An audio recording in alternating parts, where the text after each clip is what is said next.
You're listening to another episode of the Coaster101 podcast. I'm Andrew Stillwell, and joining me from the Coaster101 team this week is Shane Joseph. Shane, how are you? I'm doing good, Andrew. How are you doing?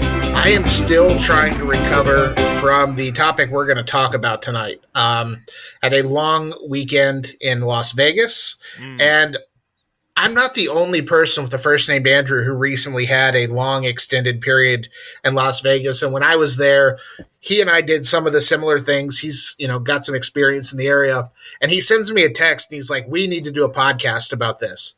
And of course he didn't want to do it on his show In the Loop. So we're going to have him on our show this week, but a wealth of theme park knowledge, one of the best Twitter follows around. I think have I earned the, what you paid me to say this, Hyde? Yes, I think you covered the contractual obligations for me to come on this show. My agent will be pleased. Love it. Well, everybody, welcome to the podcast, Andrew Hyde. Hyde, how's it going? Good. Like you said, I am about 2 weeks removed from Vegas. I had the fortunate luck of coming back from Vegas, not immediately having a time change like you had. So I can't imagine going the deal and coming back to the East Coast 3 hours and then having to a day or two later immediately have to lose an hour. That how's your sleep patterns right now? Not good. They are not good. And I was in Vegas. I flew home the Sunday that the time changed. So Okay. Rather than go to bed, I decided, in the brilliantest of brilliant ideas, to just stay up, because what's another couple hours? And no, not a good call. Shane, we know you're young, still in college, and can pull all-nighters with the best of them. Hyde and I are we're a little older than you, and I think our all-nighter days are past us. And again, I'm thinking it's a couple of days of recovery, but I'm pretty much back to normal. Well, that's good to hear. The good news on this podcast is typically I interview the Coaster 101 guys or our guest or whoever because they've gone somewhere, they've done something cool. Recently, obviously, we had the team from King's Dominion to talk about Toonbeely and Jungle Expedition. And then last week we had Stephen Amos from Give Kids the World who got to talk about his Galactic Star Cruiser voyage. But the good news is, because I went somewhere, I'm going to let Shane take over the interviewing, and I'm just going to be the one answering questions this week. I don't know if that means Shane's going to edit the podcast for me, but I don't know. I don't remember agreeing to that, but I'd love to do the interview. All right, cool. Well, let's Shane, go ahead, get into it. Okay, so first of all, you guys, obviously we just said both went to Vegas. Is there any specific reason that you guys were both there, or was it just kind of a vacation for you? Yeah, I think my reason's not as exciting as yours, so I'll just go first out of that for that reason. Yeah, I hadn't been to Vegas in many years. I was there a couple of years ago, but it was for work, and I was staying at the Hard Rock, which is now the Virgin Hotel over by the airport, and I never left the hotel in like the couple days I was there. So this was a chance to properly go back and enjoy Vegas. And, a lot has changed in Vegas, and that's what I think we're going to talk a lot about today is some of the changes from roller coasters to drinking to just overall attractions. And there was a lot of cool stuff. So the wife and I flew out there just mainly to experience that. And just a quick, in Vegas, you don't need that long of a trip. So a 48-hour trip out there to just check out the new stuff, but mainly also driven by seeing Beatles love. If you've been following Vegas at all, there's some big changes coming to the Mirage. Hard Rock bought it. While it would make sense to keep the music-themed circus show at Hard Rock, you just never know. And being a big Beatles fan, I use that as the perfect excuse to nudge my wife and be like, now's the time to go to Vegas. If you're ever going to do this, we don't want to miss out on this show. So it was kind of driven around that. Yeah, and I was out there for a little bit more of a debaucherous, if that's a word, reason. My buddy Clint, who is an avid podcast listener, so shout out to Clint, shout out to anybody from this bachelor party who happens to be listening to this podcast. But we were out there for Clint's bachelor party. I actually flew out early on Thursday. Another one of my friends, Jack, another podcast listener. So this is really just pandering to the audience at this point. Yeah, this is really where we have a limited audience for this. I was going to say, I mean, at what point are you just going to name your whole audience? Well, I mean, it's not that hard. We're not you guys. It's smaller listener base. But Jack is on the Stanford men's basketball staff, and the Pac-12 tournament was going on. So I took the opportunity to fly out, bet on the Cardinal, not literally, but bet on Stanford kind of advancing to the second round of the Pac-12 tournament. So I got to see him kind of do his thing, coach a little bit. And then the bachelor party started, and we did – it was, let's see, I was out there Thursday. It was just about 72 hours touchdown to takeoff. So it was a really good time. And like Hyde said, there's a lot to see. I had never been to Vegas before. A lot to see. Yeah, lot to see, lot to do. Only so much fun you can have in a certain amount of time, especially if you're up or down at the tables, I think is the best way to put it. But yeah, like Hyde, I saw the Beatles Love Cirque show, loved it. We'll talk about that here in a little bit. But we are a roller coaster podcast. And so part of me flying out that day early was I knew all my buddies were not going to want to go to Circus Circus. So I got to go to Circus Circus. No one wants to go to Circus Circus. Hey man, we're all hardcore credit counting nerds at heart. So you gotta, when you have the opportunity to ride El Loco in the Canyon Blaster and find out the week before your trip that the minor might close last year. I mean, it's just yeah, it was a really good time for sure. That's great. So I know that you had never been to Vegas before. So was there any coaster or anything in Vegas, but for this podcast, specifically coaster, that you were most looking forward to that you got to do when you were there?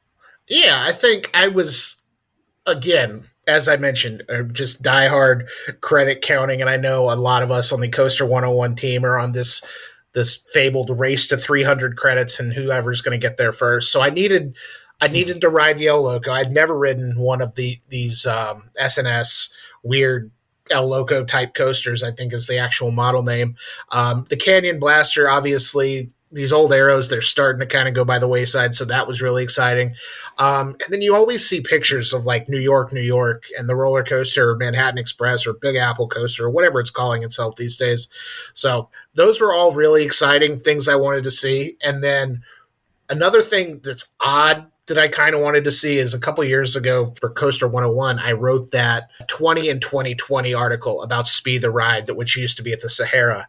And it's still sitting out there in a field. And I was staying at the Luxor, so the big pyramid, which is right there next to Mandalay Bay. And I remembered from the article I wrote that the roller coaster track was across Las Vegas Boulevard, kind of in between Mandalay Bay and the airport. And I got up one morning and I was like, well, my sleep schedule is already ruined. Let me walk behind this random McDonald's on Las Vegas Boulevard and find this roller coaster track. And lo and behold, it was sitting right there, like still behind a fence, mostly untouched, looked in really cool shape. And that was just something our podcast audience, I feel like, can appreciate. It's like, it's not riding a coaster, but we're all nerds at heart. And when you can just kind of see a coaster out there in the desert, unassembled and in pieces, you go take the opportunity to just walk over there and see it. And that must have been pretty cool for you to see it in pieces. But I also think it's pretty cool if you actually got to ride it, which, Hyde, you have gotten to ride Speed the Ride. What were your thoughts on this crazy? So my first trip out to Vegas was actually back when IAAPA would rotate. So now I believe IAAPA signed a long-term commitment to be in Orlando. Obviously, they've now moved their headquarters there. But up until the late 2000s, it would rotate. It was in Atlanta one year. It would be in Orlando. It was in Vegas. And IAAPA in Vegas was very interesting in of itself. Here's this big theme park convention and there's not a lot of theme park stuff. So there's a lot of stories just from that IAAPA looking back that like how it didn't work at all in Vegas. And that's why they immediately signed a deal to go back and like stay in Orlando. But I digress. I was out there with some friends, Josh Liedman, who was on the podcast, like a month or two ago now, talk about Hard Rock Park. Him and I were out there for IAAPA. Trying to make it as young professionals, networking. And in the middle of a busy networking day, we took a pause and walked over to NASCAR Cafe at the Sahara, which It's not too far from the convention center. We rode it. It was like a Tuesday. We were the only people there. And we get in, it was a cool ride. Like, it looked really cool. You know, it's, I have RCDB pulled up right here. So I didn't know this off the top of my head, but it's like 200 feet tall. Like, I remember it, there's not a lot of tall things on that end of the strip. So it really did stand out. And we went in at, like everything in Vegas, like the New York coaster. It was like hard to find, you know, it's like, oh, you got to walk through this restaurant and up this flight of stairs. And like everything else in Vegas, it was expensive. So the kind of the funniest part of the story was we get in this ride, we pay our money, and we're wearing like full like suits. The photo Josh posted the other day, like we're in like ties and suits. It's not already the most comfortable clothes. We sit down, we're like, no one else is here. This is great. You know, and we're a little bit on a time crunch. You know, we want to get back to try to make a name for ourselves. And we sit down, they pull down the restraints. And then after we pull down the restraints, or they pull them down, they go, oh, by the way, it will launch in 14 minutes. We only run this 4 times an hour because of the cost. And we're like, you couldn't have told us that like literally 10 seconds earlier, so we could have just like stood out on and played on our phones for 14 minutes. Like, you waited for us to commit fully to being on the ride. I mean, the ride was great. You know, it zipped along. It's pretty short, but it zipped along right outside the casino or the restaurant, whatever you want to call it, NASCAR Cafe, up the spike. Kind of like a lot of low to the ground maneuvers. You know, I think it's one of those rides that probably, since it has been sitting on the side of the strip for so long, it's kind of become like infamous. Yeah, that I think some people are maybe build it up a little to be a little bit more fun than it really was. I mean, you launched, you turned, you looped, you went up the hill, and you came back. Like, there was really nothing to it. And that's probably the reason why it's never gotten rebuilt, because the cost to rebuild it and the energy costs that it would cost to run, like, it's just not worth it. You could, right, build a Eurofighter with a, beyond 90-degree drop for probably the same cost and, get a lot more attention. But yeah, I mean, it was a fun ride. And it's just funny that looking back, my main memory of this ride is just how I was forced to sit on it for 14 minutes. And like, we were like, can you just run it and then make the next people wait? And they're like, nope, we run it on like every 15 minutes. And so we sat there, no one else came. And then 14 minutes later, they're like, all right, go, so. Hyde, do you think that was the best coaster in the Vegas? I'm assuming you've ridden the other 3 kind of larger coasters. I'm not really counting the Dragon Wagon that's up there off the strip. Yeah, I never got on High Roller, so I can't speak for that one. But out of the ones at the Adventure Dome, I would definitely say it was the best. It was unique. It was fun, fast, relatively smooth. I don't hate the ones at the Adventure Dome, but I do. I would say, I know, I saw your tweet. I want to talk about that because I have some differing opinions. It's just interesting about the Vegas coasters overall. Like, they all could be really good rides, but they're not. It's true. Yeah. So how about, it's been mentioned a couple times, I think, by both of you. So before we get to the Adventure Dome, let's talk about New York for a second. Have each of you guys gotten to ride this? I did. I convinced 6 of the 8 people who happened to be there at that time, because one of my buddies got in late on Friday night. But Friday during the day, I was able to convince 5 of my friends and me to go into the New York casino, follow all of the signs for the roller coaster, walk through the arcade, walk up the stairs, and wait in line for this Togo coaster with Premier Rides trains, which, Premier Rides trains are very nice, but it was jarring, I feel like is the best way to put it. I was sitting in the last row, which, again, probably my fault there. But the good news is I didn't need to see a chiropractor after my trip, because well, that's good. All the jackhammering I got in the back row of that was, again, fun ride, really cool. Like Hyde said, it's Vegas, very expensive to ride. I think was going to ask about that. $19. Okay. Hyde, you've ridden it, yeah? Yes, I rode it with the original Togo trains. So that was god awful, god awful. I rode it that it was like the first day of my first trip ever out there, and I've never been back. I know people have said, "Oh, you know, when the original," because this is the second time Premier has provided trains to that ride, I believe, and like they're like each time like it's a little bit better, it's a little bit better. I was like, if it was maybe $5, I would try it again, but I want to like the ride. I mean, it is such a cool concept of this coaster going through what is already a really cool looking hotel and casino. So I always want to like it, and it does some pretty cool maneuvers, like some of those twists and dives are pretty crazy. But yeah, I think it's just one of those where it's like it's just not good, and no matter what you do, you can't put lipstick on a pig with this one. Okay, so that's about what I expected from both of you guys, but I know you said you had differing opinions about the Adventure Dome at Circus Circus, so let's get into that a little bit. What rides did they have there, and what were you guys' impressions? It's a place. It is certainly a place. It's at Circus Circus, which for those of you who don't know, I get Vegas stuff on TikTok from time to time. Everybody thinks Circus Circus is haunted. Having finally visited there, I believe it. It's definitely different than a lot of the other hotel properties on the strip I went to, for sure. The Adventure Dome itself was $60 for an all-day wristband that they didn't check once. So in theory, wow. I'm wondering if I could have just gotten on these coasters, not paid, and just been a lot happier. But for the all-day wristband was $60. I'm sure there was an a la carte option, but they've got 2 roller coasters. They've got El Loco, which I mentioned is the SNS model of the same name. And then they've got the Canyon Blaster, which is an Aero foreign versions. To me, it may be the exact same layout as Carolina Cyclone at Carowinds. They've also got, a couple of flats. They've got a drop tower indoors.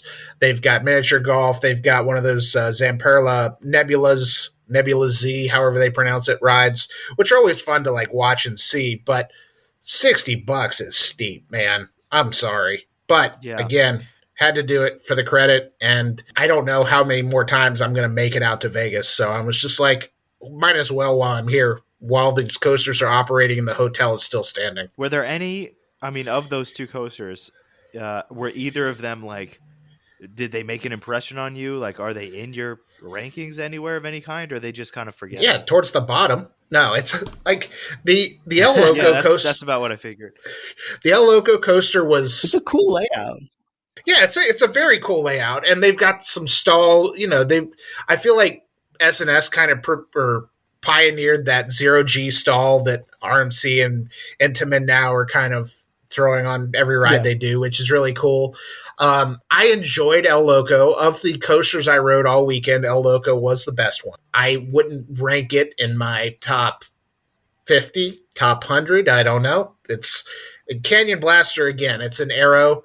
Some Aeros, it's like Hyde mentioned, Vegas coasters could be really good if they, were treated like theme park coasters as opposed to secondary attractions at a hotel and casino.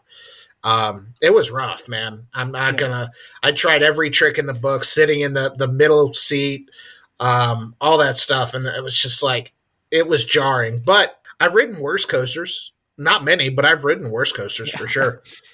Well, that's some high praise. I mean, it's definitely not anywhere a top coaster for me, but I think, I believe the story with Canyon Blaster is one of the later Aeros, and similar to Tennessee Tornado at Dollywood, which is surprisingly relative in its class of, when you compare to its class of other Aero rides, smooth.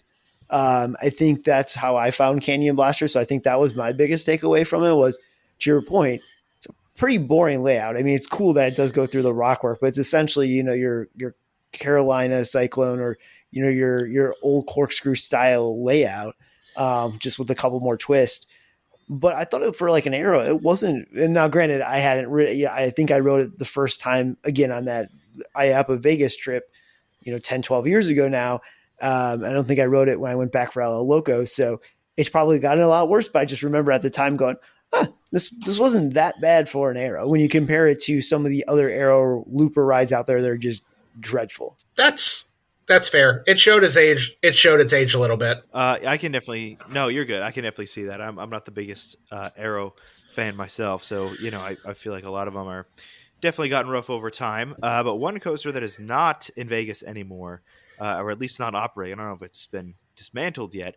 The rides on the Stratosphere. Do you guys think that is missed in Vegas, or do you think that it's okay without it? I mean, I think so. Yeah, the high roller coasters gone. I think they use a helicopter or something to take, or did they like cut up pieces to put on the elevator? There's some weird stories about how they had to dismantle that sucker, but that's gone. I'm not I'm not afraid of heights, but I'm not a big fan of heights, so I haven't done some of those crazy rides on the top of it now.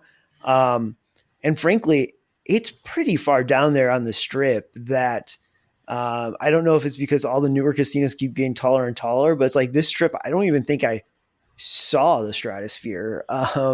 Versus I seem to remember, granted the first time I was down on that end of the Strip for the convention a lot more, but I feel like the Stratosphere was really tall in its day, and it's still really, really tall. I think it is probably the tallest thing in Vegas, but there's just so many taller buildings now. My first visit, there was no Cosmopolitan or Aria or Resorts World. Obviously that's new, or some of those other newer, taller casinos. So it stood out a lot more.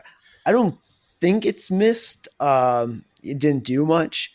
And I think the novelty of it is, it's cool, but I think it's just so far away that I don't know if that was built, mid Strip by Bellagio or something, I could see people carrying more. Yeah, I think personally, I mean, I didn't make it to the Strat this trip, but had the coaster been there, I probably would have. But again, I think it was largely just kind of a kiddie roller coaster that had the benefit of 800 feet of height or however tall it is up in the air there. Yep. And I think what you said, like they did cut it apart piece by piece and take it down in the elevator because that crane couldn't get up there. So that's a cool story. Yeah. And honestly, I think the story of the disassembly of the roller coaster is a lot cooler than the story of the roller coaster itself. But I didn't get to the other thrill rides on top of the Stratosphere. I know they've got that one that's kind of like an inward facing giant Frisbee with multiple arms. And they've got the one that's kind of like a coaster train where they feel like you're going to dump you off the top of the roller or top of the Stratosphere. So I didn't get up there. There's always next time if there is a next time, but it's definitely not the top of my to-do list for sure. Okay, so moving on from coaster stuff, there was a lot of other attractions in Las Vegas. Something that I saw actually on the Coaster101 story that Andrew was posting about was this Lost Spirits Area 15. Can you talk a little bit about what that is? Hyde, take it away, because I found out about this from your trip 2 weeks ago. Yes, and I think I originally found this out from other folks on In the Loop. Legend initially, I think, was talking this place up, and he went a couple weeks before me. So we all just keep going out to Vegas here. So it's a little bit strange way to describe it. But I think I figured out that it would be like taking a Halloween Horror Nights scare zone, putting it inside, mixing it with a burlesque show and an escape room and a distillery tour. Wow, magic that's a show. Lot. That's a lot. Yeah, no, there's a lot going on. There's a lot going on. And then shameless plug, Legend just uploaded a video reviewing the place as best he could on the In the Loop YouTube channel. Now, like I said, there were some burlesque elements that I remember him telling me afterwards. It was funny. He's like, hey, when you're going, just a heads up, there's some burlesque elements here. And it got weird filming. Like I was like, ooh, gotta stop filming there. There's some stuff. So it's definitely Vegas, R-rated, but I think, would you say, Andrew, my initial description of it, kind of those elements mixed together is that somewhat accurate? Am I in the ballpark? Yeah, I think so, and it's part of the greater Area 15 kind of what I'm going to call campus because there's a bunch of different attractions in there. There's some VR stuff. There's the Meow Wolf Omega Mart, which we didn't get to do. There's an arcade bar. There's zip lines. There's indoor art installations. I think the immersive Van Gogh exhibit is there currently. But yeah, it is a distillery tour at its core. Like you pay and you get 5 samples of rum. They are a rum distillery. So you get this story about the first shot you get, and it was like breathing fire, basically. It was like this, what they call that. I'm glad they started us off with that because I don't know if I could have done that at the end. Yeah. It was like 160 proof or so. It was nuts. Yeah.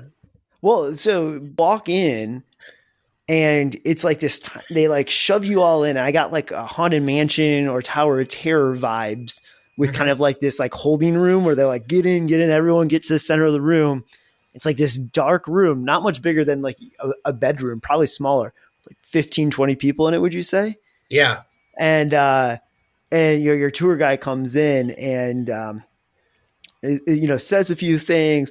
And then, opens up tries to open up a door, but there's a big red button that says do not push. And she's like, who likes to bend the rules? You press the red button, then what happens? You go into a secret room that like you can't even realize is there. Like the door opens and it's like this other room where you get your shot, you get your tasting glass, and then you're kind of opened up to the rest of Lost Spirits, and there's like a jazz show, and there's a burlesque show like Hyde mentioned, and there's like a snake charmer, and then there's 5 kind of immersive exhibits. I'll call them exhibits. They're tasting locations that kind of are themed to the rum that you have inside there. And there was a pineapple rum, and there was a cherry rum, and there was I couldn't even remember the other 2 the other 2 samples. Well, it's a whiskey, I believe, not rum. Ours was rum. Oh, we definitely had. I believe I'm double checking here. I thought we had rum. Oh, yeah, we definitely had rum. So. Oh yeah, having rum. Look at that. For some reason, I keep thinking it was. Somebody had a little too much rum. I guess. But so did they not take you through like the distillery process first before letting you loose? We had the option to do that, and they do distillery tours. Obviously, this is the core of their business. So you got to see the metal pipes, and they've got the custom the custom bent piping that's shaped like a dragon, and they tell you, they're like, do you know why it's shaped like this? Because we felt like it. And it was just like, that was kind of like the tongue-in-cheekness kind of throughout was you could definitely feel it. But yeah, they took us through the distillery process. We saw this jazz show, and then we could kind of walk around and at our leisure try the 4 other rums after that original one. But I do want to, I got to talk about this one particular room that you suggested I not miss, which is hang on. I got to read this. The Enchanted Tasting Room. Home to the world's 4th best animatronic bird show. Yes. This so you go in there and you have the pineapple rum, and it's pretty unassuming, but every so often the show begins and there are animatronic birds. These aren't the Disney-esque animatronic birds you're thinking of. They're just little tiny birds that, speak on command or whatever. Well, I think it goes back to, so that was the first room we went in on. And first, like you said, I got some of the tongue-in-cheek kind of humor from the distillery part of it. And then we went into this bird room. And as soon as they started doing this little bird show, I was like, oh, this place makes sense. It's very tongue-in-cheek. It's definitely not high-tech. If you're going in there expecting a Disney-level experience, to your point, it's not like Disney-level AAs. These are like birds they bought at like the dollar store and rigged up with AA parts, And the one bird is on the wall, and it's like in the most monotone voice, like singing "Welcome to the Jungle." And then there's another bird that's like, "If you want to buy the rum, it is $35." And it's find whatever you may need. If you got the money, honey, we've got your delicious beverages. So it's just hilarious because they're like, to your point, they're reciting the monotone welcome to the jungle. We have fun and games. We have everything you need, including your delicious beverages, now available at the drink stand. But what was cool is that tasting room, and then like the burlesque show and some of these other little rooms, it was all, I think, maybe 3 or 4 minutes for each room, maybe 5 minutes tops.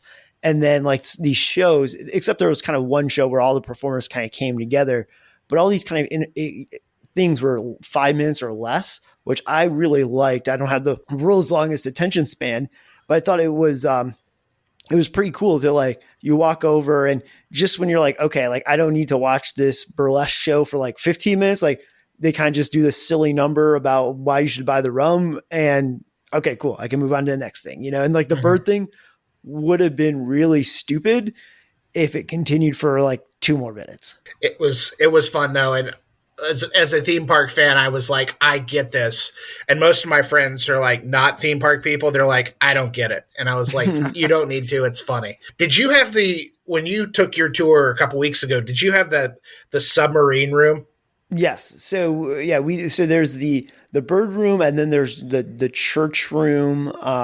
There's like the one random where you get the cherry, and then like, yeah, the submarine room on the way out. It was awkward because it was just my wife and I in the room. So the guy's doing his whole like, the ship is going down, like kind of thing. And then like, again, it kind of on brand with the rest of the thing. He kind of looks at us, he like breaks character mid time, go, it's just the two of you. I'm not doing any more of this.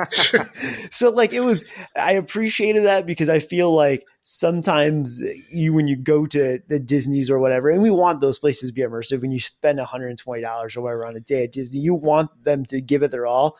But sometimes when you're there and you're like, you're the only one in the Haunted Mansion and they're doing their whole thing, you're just like, yeah, oh, come on, So I think that's where I could see some people not liking this if they were going in as like hardcore Disney fans going, I expected better quality animatronics. I expected, better quality acting or whatever. Is done very tongue in cheek, where they certainly don't take themselves serious. It's like the joke's almost on you. Okay. Right. The key there, you're there for the rum. The experience, I think, 2 or 3 time winner of the North America's or the world's greatest distillery tour. There are ads in the they're everywhere. Yeah.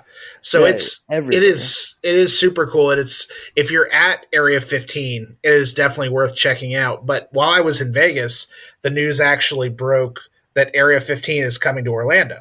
And Hyde, you're a former Orlandan, however yes. Floridian, we'll call it that. What do you think that Lost Spirits should come to Area 15 Orlando? I think so. I think it would be awesome. When I'm looking at Area 15 in Orlando, I just see $ signs printed on it, not just from the day-to-day guest. But I think conventions obviously are huge in Orlando. And I think this Area 15 beyond just Lost Spirits is just built and designed for being rented out for conventions or special events. And I think that piece alone would be, having, a company during IAPA rent out Lost Spirits as a place to do a private party. I believe they do certain events right now in Vegas where they'll do like a private dinner show. And it's kind of a little bit more of a longer form story than what they currently offer. So I'd be really excited for it. The thing that's neat about Area 15 is it kind of brings together a lot of kind of maybe smaller businesses. I know obviously Meow Wolf is growing, but it kind of helps bring these businesses together. So I don't know if Lost Spirits has the infrastructure, the capabilities to duplicate on the other side of the country.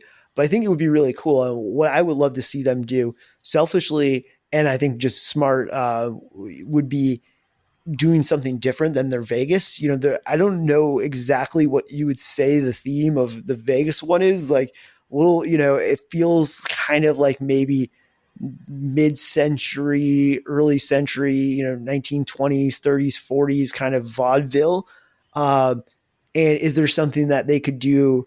Like, could they do like, probably doesn't play well in Vegas because you're in the West, but in Florida, could you do like a Wild West cowboy ghost town, old saloon kind of, experience? I think that's where Lost Spirits could be very, very lucrative, and how they could repurpose themselves in many tourist destinations by, I don't know if I'd necessarily go back if it was the same thing in Orlando, but if they did, like I said, a different theme with maybe a couple different kinds of rum, I'd be all for that. So I want to see if they were to bring this to Orlando, I would want to see something that was like a just complete jab in the eye at Disney and Universal and all the Orlando parks. Well, so I take that back. The Western thing just stuck out to me, but now that you're saying that, I think probably the perfect thing for Orlando, and I think it would be a great vehicle to allow you to poke fun, would be a pirate theme. Obviously, Tampa's known for Gasparilla, a big pirate festival and their pirate history. Obviously, you have St. Augustine, that's also, pirate-rich history, and the explorers, not just pirates coming over. I think you could do some pretty cool stuff and then parody Pirates of the Caribbean and stuff like that. And make this really kind of cool. Like, I could really imagine kind of walking through, a ship instead of the submarine room. Yeah. That'll be a lot of fun. So Area 15 is one of the many non-coaster sort of touristy Vegas stuff. And I want to give you guys a chance to talk about any of those other type of things, such as the Beatles Cirque show that you mentioned early on. But was there any other experiences that you think stood out to you that you got to do in Vegas? Oh, the Neon Museum. Super jealous. I completely forgot about this one until like my trip was almost over. And you're like, oh, by the way, I'm going to the Neon Museum too next week. I was like, oh, I forgot. Yeah, so it's located up on the like downtown Las Vegas. So like Fremont Street, it's a couple of blocks off Fremont Street, but it's this old hotel lobby, and they've kept the lobby building. It's the Concha Hotel. And they've got all these old neon signs from all over Vegas, from the Strip, from hotels, from small businesses. And we took a tour after some sports gambling, which we're not going to talk about that. It was not a good night at the sports book. But we took a tour, and our tour guide was like, yeah, my husband's in the National Weather Service, and that's why we moved to Vegas, and I'm never moving anywhere else because I love it here. And her passion for all of these old signs, like you had the Moulin Rouge marquee, and they had the old Hard Rock guitar, and they had the Sahara sign, and they had all this cool stuff. It was like a 45-minute walking tour. We did it at night. Some of the signs still work and have been restored. Others are kind of lit up with spotlights, and it was so cool. And if you're in Vegas, don't want to see the shows, and it was fairly affordable too. It was like $30 a head, which for Vegas was actually really cheap. But yeah, the Neon Museum, they're a nonprofit. They work completely on donations, and they work with businesses to get the signs and things. And we'll have some pictures up on Facebook and and Instagram eventually. I'm working on the backlog here, guys. Just cut me a little slack. I'm still sleep deprived, but it was such a cool theme park experience. And I think if a park had unlimited money, this would make an amazing like Halloween haunt themed area, just with neon. It does look like kind of with a lot of the signs are kind of creepy that up close. It looks like I've never been, but from what I've seen.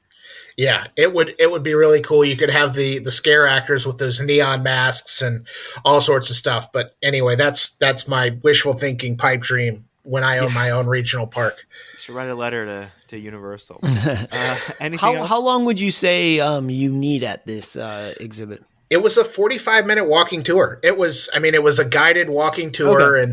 And, there was probably 20 of us. And our group had 9 people. So it was really cool. And there wasn't a ton of people they spread the tours out around, so you're not like walking into other tour groups and things like that. But you start with the hotels, and then you go to smaller businesses. You go to other like large businesses on the Strip. They've divided it into 4 areas, and they've got the Riviera sign, they've got a Liberace sign, they've got the sign for this laundromat where Liberace washed his sequin shirts, and they would have to remove every sequin or rhinestone or everything each time. It was a cool history lesson.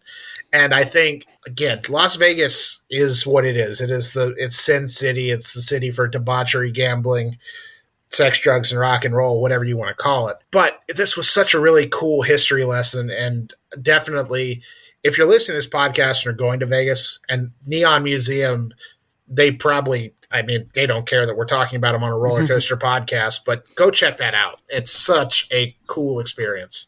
How did you get from the Strip up there? Did you Uber? We took a cab from the Luxor to Circa because we went to the sports book at the Circa.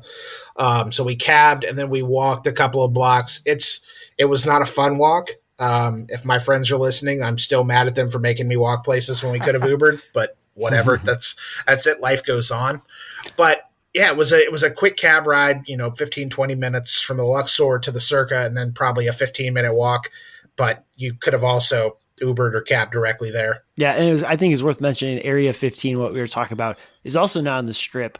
If you're cheap, it is maybe about a mile, if that, west ish. I think that the direction would be west or to the left of. If you're looking at the Strip up and down from like Treasure Island area, Palazzo. So it's only that's where we were staying up on that end. So it was only about a $10 cab ride. So that not too bad. That's the nice thing about Vegas. A lot of stuff in Vegas is expensive. Uber's not too bad. Depends on where you're going and when you're going. That's true. Fight night, while trying to go anywhere, you're probably paying a lot of money. Yeah, we found that out the hard way. But all right, Hyde, one thing you and I both had in common was this Cirque show. So yes. Talk about love. Have you been to a Cirque show before? Let's set up the conversation. Yes, I saw the touring version of the Michael Jackson Cirque show several years ago. But that was, and obviously I've seen the Cedar Fair versions of Cirque Imagine and Seasons of Cirque, which they're good. They're very good for regional theme park shows. I'm laughing, but they were very good. I have only seen Lanuba at Disney World prior to this. So it seems like we're both kind of acquainted with Cirque, but not a Cirque aficionado. And how big of a Beatles fan are you? Let's start there. I'm also not a huge Beatles fan. This was something we kind of planned like day of. We're like, okay, all right, our team's out of the ACC tournament. Shout out to UNC.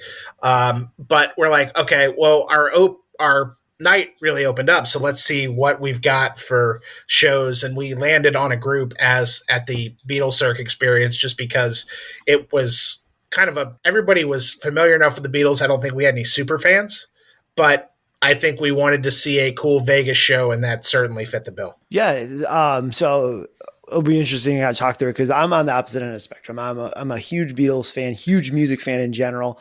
I'm not a huge show guy. So while I appreciated what Lanuba at Disney did, it kind of bored me. I don't need to watch people, do kind of stunts like that. So I went in there, cautiously optimistic, thinking, I like the Beatles. It's gotten rave reviews. It's been around for a long time. And I absolutely loved it. I thought, it's in the round. I thought the sets were cool. They're not too much, but they're not too small. And the music kind of really helps keep the pace. Again, being a bigger fan, I'm curious what your thoughts on this. I'm sure you recognized a lot of the songs, but I kind of felt like maybe a few times where it started to get a little slow or again, I don't have the world's longest attention span that I'm I couldn't sit through a 3-hour show. So I'm glad it was only an hour and a half, but even there are times where it started to drag a little bit. It's all of a sudden, boom, the next thing was one of their most popular songs, and it kind of snaps you right back into it. That's great. Is there anything about the Cirque show that stood out to you in the performance, beyond, of course, the actual music? Was there any one thing that was really impressive to you or that you walked out kind of remembering? I like the rollerblading guys. Those are cool. That is cool. That does it was they were going up and down on a half pipe and stuff like that. And I think that's where it was who rollerblades anymore? I think the show came out in the early 2000s, so maybe that was still in the rollerblading timeline. Okay. But it was they were doing some pretty crazy tricks. And again, with the theater being in the round, that really helped. It made you feel on top of the performers when they're flying through the air. And there's even a couple elements of the show where they like fly right over you, or different kind of scenic elements come right over your head, which is kind of cool. That's great. Yeah. Is there anything else about Vegas, any touristy sort of thing, or any experience that we haven't talked about yet, but that impressed you and that you'd recommend for people to go do? Yeah, so I promise there is a theme park connection here. Golden Tiki, a tiki bar, actually not too far from Area 15. So again, kind of up near where Treasure Island and Palazzo is. The road up there, about a half mile away. Very unassuming. It looks very unassuming from the outside, but it is one of the better tiki bars out there. From a drink standpoint, from a decor standpoint, and to bring it full circle to connect it with theme parks, there's actually quite a few artifacts from Disney. Now, I don't know how Random Tiki Bar in Vegas got some of these. It would be a very interesting story to hear, but they have a couple like Small World dolls on top of the Tiki Bar, on top of the bar area. It's like, how would you get from Disney, like, 3 or 4 Small World dolls? And they even had like a full animatronic. I didn't see it move, so I don't know if it's actually fully loaded or they just got one from the Tiki Room. Again, like they must have a pretty good connection at the dumpster at Disneyland to be able to get quite a few of these things in what looked like really good shape. So I'm sure there's a story there of how they maybe got them, but that's definitely one of the things that kind of stood out to me. I was like, oh, that's a cool place. And again, not too far off the strip, maybe a quick, 5-10 minute Uber ride, $5-10 Uber ride too, for drinks. And so the best part is it's open 24 hours. So as Andrew was saying, he was thrown off from the time change and went looking for Speed the Ride track. In this example for me, we woke up, it was like 7 a.m. in the morning. My wife and I are like wide awake because we were still on East Coast time. I'm like, let's go drinking. She's like, wait, you're drinking this early in the morning? I was like, it's like technically almost noon where our bodies think the time is. So that's fine. So how beyond the actual artifacts themselves, was there any like theming or any like sort of elements that set the tone, any lighting things or any decorations beyond the Disney stuff? I mean, just some really cool, just artwork, just really cool, just general theming with tiki. I've been to some tiki bars that feel very, kind of thrown together. Like they went to Home Depot, got some thatch and, and put it up and dimmed the lights and played, tropical music. But this one definitely, you could tell, was very well curated, some really nice artwork pieces in there. Just a really cool general vibe. They had a TV playing like old, like 50s Hawaiian kind of TV shows or like surfing clips and stuff. Just, gave it a really cool vibe. And what was nice too is we were the only ones in there when we first got there because it was early in the morning. Yeah.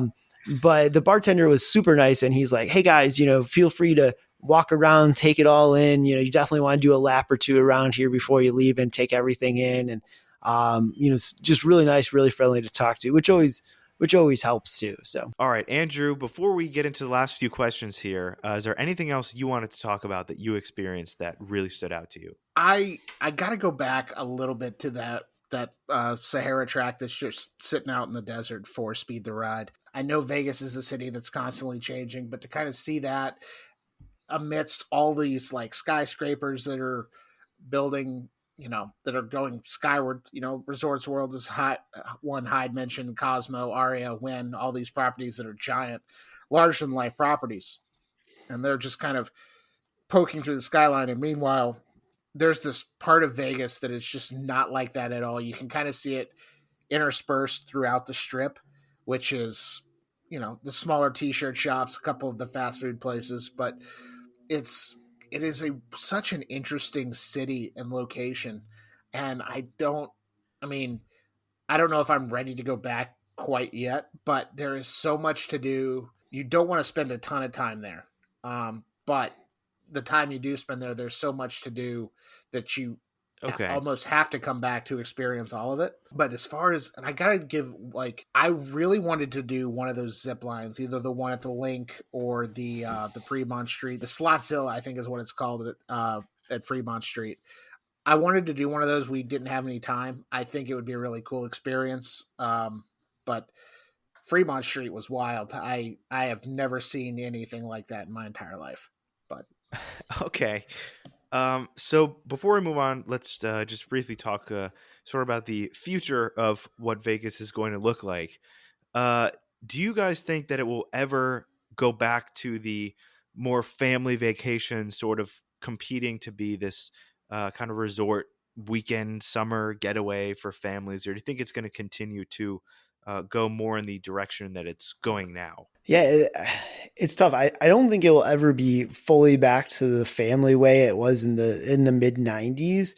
But I definitely think Vegas is trying to diversify. I was talking to someone after the trip, and obviously gambling's the huge part of it. So this is going to sound really stupid, but I think when you remove gambling from it, there's a lot more. I feel like Vegas is broadening its scope a lot more. Obviously, when you look back 10, 15 years, sports books didn't exist. And I know you had a bad experience, Andrew, but sports books are a lot of fun if your team wins.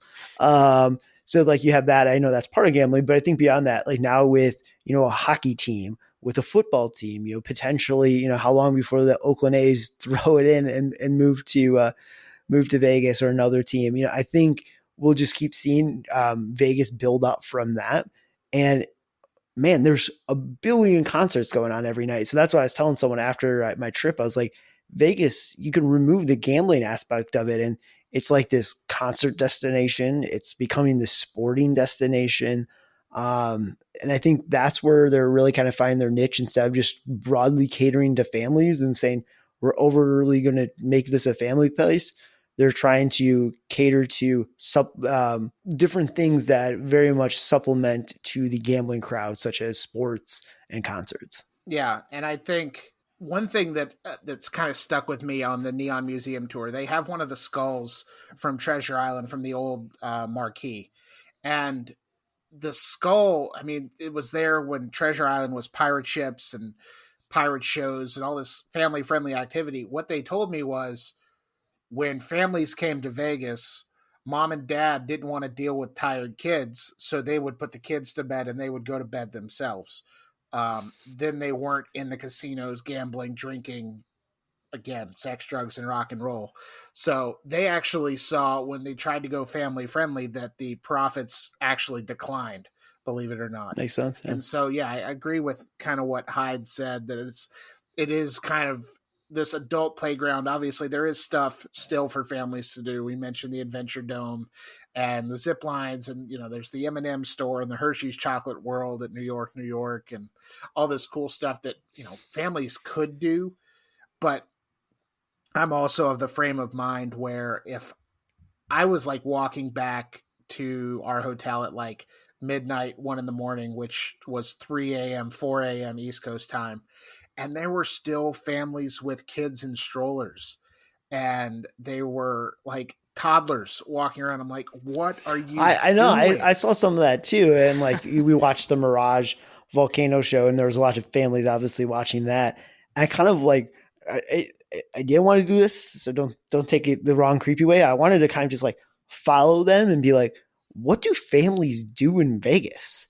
I could understand if it's like the middle of summer and you're on this cross country road trip from, the Midwest to California, and you stop in for a couple hours. But, I was very curious. Like I said, I wanted to ask someone kind of like, where are they going after seeing, like, because the Mirage volcano is family friendly. It's like, where do you go after that on a Thursday night in Vegas that is family friendly? Are they going to the hockey game? I don't know. Maybe it's true. It could be anything. That's the good thing about Vegas. What happens there stays there, and you don't have to worry about it. That is true. So quickly, do you think that it's going to become even more of the sort of sports betting concert? Like, do you think that's just going to sort of all encompass the strip, or do you think that there's going to be more things, more interactive things like Meow Wolf or Area 15 start to attract people with that sort of thing coming up? I think it's a mixture of both. For Area 15 to do as well as it does, I think I saw in the announcement about Orlando that Area 15 in Vegas did something like 2.5 million people in its first year. And not everything has been even open that whole time. And they continue to kind of add stuff as recently as a couple weeks ago with the balloon ride to drink, that they're doing those kind of numbers off strip, where you can't just stumble to it in between casinos. That's some serious, that's the same kind of numbers a lot of our favorite regional theme parks are doing almost. So that's some serious numbers in a very small little area that I think you're going to see more stuff like that.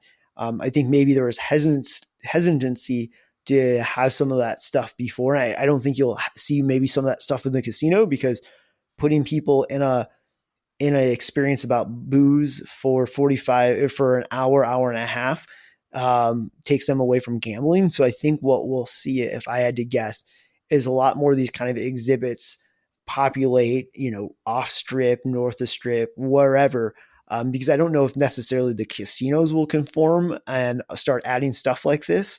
They added rides and roller coasters and such, because, the coaster at New York, that's if there's no line, that's a 5-minute experience. You can be back on the casino floor. Lost Spirits is much longer. There's a reason why all the Cirque shows are, 90 minutes. When a band plays in Vegas, they play shorter sets because the casinos don't want them to play too long. So I think that's where we'll see maybe a lot of the I don't want to say in the underbelly of Vegas, but on the outskirts, you'll start seeing some of these entertainment complexes like Area 15 being built that can help distract people from the strip for a little bit. Yeah, not too long. I feel like there's a lot of money being spent inside those hotels and inside those casinos, and I don't think that the Las Vegas Tourism Commission wants that to go away anytime soon. But again, if Meow Wolf is doing 2.5 million guests a year,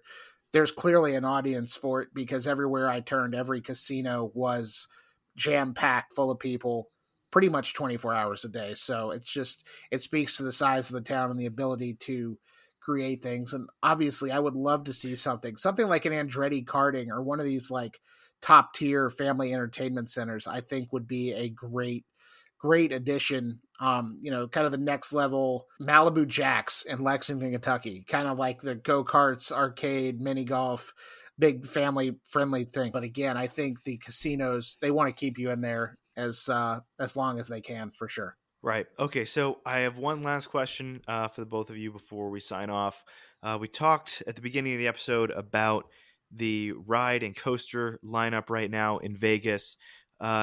What, if you guys had to pick one, is the coaster or ride type that you think would be a big hit in Vegas and that would really draw people out there, and is something that realistically we might see there within the next couple of years? Good question. I think it has to be gimmicky. I think it has to be. I would probably throw out RMC from the running, simply because their coasters are quite restrictive. So I think you want something that the general populace could pretty easily get into and not have to worry. You don't want to ruin someone's night out in the town. A little easier to ruin their day at Cedar Point when they can't fit on a ride, but when they're with all their friends on their bachelor trip, you don't want to do that. So I think probably something, I don't know. I feel like a Eurofighter type ride with a beyond vertical drop that plummets right towards the strip. I guess I could see being gimmicky and fun enough. I think that's probably realistic given the price tag. I just don't know what casino would, and the thing that worries me a little bit about Vegas, not to sidetrack too much, is you're starting to see stuff like Resorts World and Aria and Cosmo. I know those are a little bit older, but it's a lot less theming and more so just straight up hotels with casinos. So I don't know if any of them would add something like that, but I think, I could see one of the smaller places adding in something like that gimmicky, that does a vertical drop right on the strip. That's definitely good. I agree with the gimmicky. I think every general person coming to Vegas or any park that has this is always sort of intrigued by that beyond vertical drop. So I think that would definitely fit right in. Andrew, what about you? What would be your pick? I think I kind of agree with Hyde. I think a Gerstlauer Eurofighter would be a good addition there. I would love to see something like Palindrome that's getting ready to open at Coda later this year. I think that is gimmicky enough for Vegas. You could wind it in and around a casino or in or out of a building, wherever you wanted to do it. And I feel like if a Formula One racetrack is building one of these, it's got to be affordable by a Vegas casino for sure. Yeah, that's a great point. Okay. Andrew, you want to sign us out here? Absolutely. That's going to do it for this week's episode of the Coaster 101 podcast. Hyde, thank you for joining us. Where can the people find you? I am one of the folks that rambles on the In the Loop theme park podcast, as well as makes videos on the In the Loop channel. We just hit 100,000 subscribers, so thanks everyone out there. If you watched our videos before, we're really excited these days about that big milestone. So that's where you'll find a lot of my stuff, and I'm also on Twitter at online Hyde, HYDE, like Dr. Jekyll, tweeting about all kinds of stuff. Right now it's a little bit baseball heavy because I'm pumped for baseball season, but generally I tweet about theme parks. Well, we won't hold baseball against you. It's fine. But after you follow Hyde on Twitter, follow us on all forms of social media. We're at Coaster101, anywhere you can consume the platform. We also have a website, Coaster101.com. Eventually there's going to be some write-ups about my Vegas trip and the roller coasters and the history of coasters in Vegas and all sorts of good stuff. So stay tuned for that. If you're listening, make sure you're liking, rating, reviewing, subscribing, giving 5-star reviews on iTunes and Spotify. We love those, obviously. And go ahead, throw In the Loop a rating and review too, because they've been doing this a lot longer than we have. Thanks, as always, to Justin Mabry of JM Music Design for our theme music. A quick shout out to old Richard Stone. It's an inside joke from a dumb bachelor party. And we will talk to y'all again soon. See ya.